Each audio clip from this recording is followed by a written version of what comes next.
कहां से आया, 16 व्रत का नियम कहां से आया? आपके बच्चे पूछ सकते हैं, आपसे पूछेंगे, आपके बच्चे आपसे पूछेंगे कि ये 16 व्रत का विधान कहां से आया, 16 व्रत का नियम कहां से? तब आपको बताना है। अवंतिकापुरी उज्जैनी में एक कन्या रहती थी जिसका नाम सुगंधा था। बड़े ध्यान से सुनना, 16 सोमवार के व्रत तो आपने बहुत करे हैं, पर 16 सोमवार में 16 सोमवार का नियम कहां से आया? 15 नहीं, 14 नहीं, 5 नहीं, 6 नहीं, 7 नहीं, 21 नहीं, 20 नहीं, 16 का नियम कहां से आया? वो 16 के नियम को जाना। और यहीं से 16 सोमवार व्रत की प्रारंभता है, इस कथा की प्रारंभता। और जिन जिन को स्मरण में ना हो, मेरी माताओं से निवेदन है, जिनको नहीं मालूम है कि 16 सोमवार के 16 व्रत का विधान कहां से आया, उनको आप सुना सकते हो, आप उनको बता सकते हो। अवंतिकापुरी में एक सुगंधा नाम की एक बड़ी सुंदर कन्या रहती थी, बड़ी सुंदर थी। उसमें उसके चेहरे पर बड़ा आकर्षण था, उसके चेहरे पर बड़ी चमक थी, उसके चेहरे पर बड़ी रौनकता थी, बड़ी रौनक। अब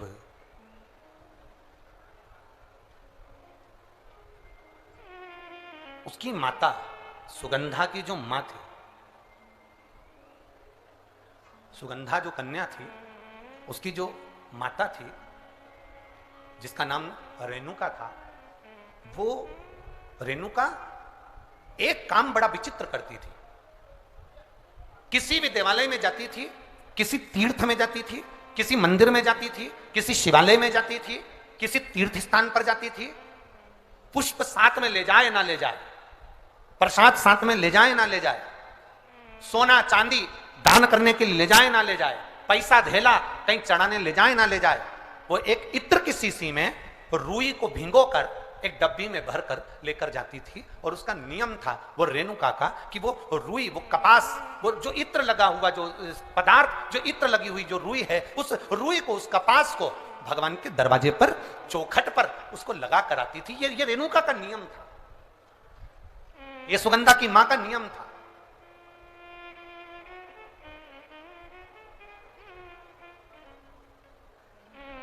एक नियम हमारी जिंदगी में हम जो लेते हैं, वो नियम हमारे लिए सिद्धता देता है। आप में से कई माताएं ऐसी बैठी होंगी जिन्होंने नियम लिया होगा कि मैं शिव जी के मंदिर में जब भी जाऊंगी, मैं देवादिदेव महादेव के मंदिर में जब भी जाऊंगी, मैं शंकर भगवान के मंदिर में जब भी पहुंचूंगी तो वहां झाड़ू लगा दूंगी, वहां पोछा लगा दूंगी। बैठी हैं ऐसी माताएं यहाँ पर जो मंदिर में जाकर कभी झाड़ू पोछा लगा देती हो, है? तो आप जाकर शिव के मंदिर में बुआरी लगा रहे हो, झाड़ू लगा रहे हो, पोछा लगा रहे हो, या जो बहुत सारे दिए लोग लगाकर चले जाते हैं, जलाकर चले जाते हैं, दिए ठंडे हो जाते हैं, उन दियों को भरकर एक डलिया में, एक खोखे में, एक जगह पर ले जाकर आप रख देते हो, उसका पुण्य कितना है? शिव महापुराण की कथा करी, कितना पुण्य।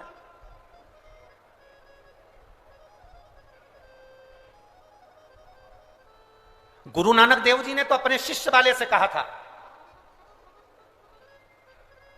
गुरु नानक देव जी अपने शिष्य से कहते हैं, संत शिरोमणि में भी शिरोमणि परम पूज्य गुरु नानक देव जी अपने शिष्य बाले से कहते हैं, बाले सुन, भंडारा करने वाला भंडारा करे, लंगर करने वाला लंगर करे, चखने वाला चखे, करने वाला करे। अगर भूलवश भी, बाले, अगर कोई भूलवश भी उस लंगर के स्थान पर से मात्र एक गीला कपड़ा कर कर, एक पोछा कर कर, एक बुआरी सवार नहीं कर कर अगर निकल भी जाता है तो वो अपनी जिंदगी के कई दुखों को समाप्त कर जाता है। गुरु नानक देव जी कह रहे हैं बाले से।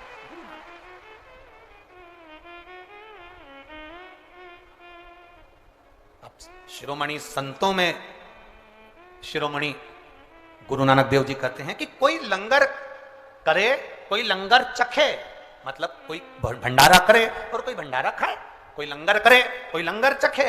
अगर वो चखने वाला भी उठकर चले गया और वहां पर से आप अगर निकल कर जा रहे हो और आपने अगर मात्र वहां सवार नहीं से, आपने मात्र झाड़ू भी लगा दी, पोछा भी लगा दिया, उसको कहीं ना कहीं किसी ना किसी रूप में आपने सेवा कर दी, तो उस सेवा का फल क्या है? तो गुरु नानक देव जी कहते हैं उसका फल यह है कि आपकी जिंदगी में जितने जितने दुख, जितनी जितनी तकलीफें आपकी जिंदगी में, जितना जितना कष्ट आपके जीवन में, जितना जितना रोग, जितनी जितनी तकलीफें आपके जीवन में आ रही होती हैं, वो सारी की सारी तकलीफें अपने आप समाप्त होती चली जाती है, अपने आप समाप्त हो।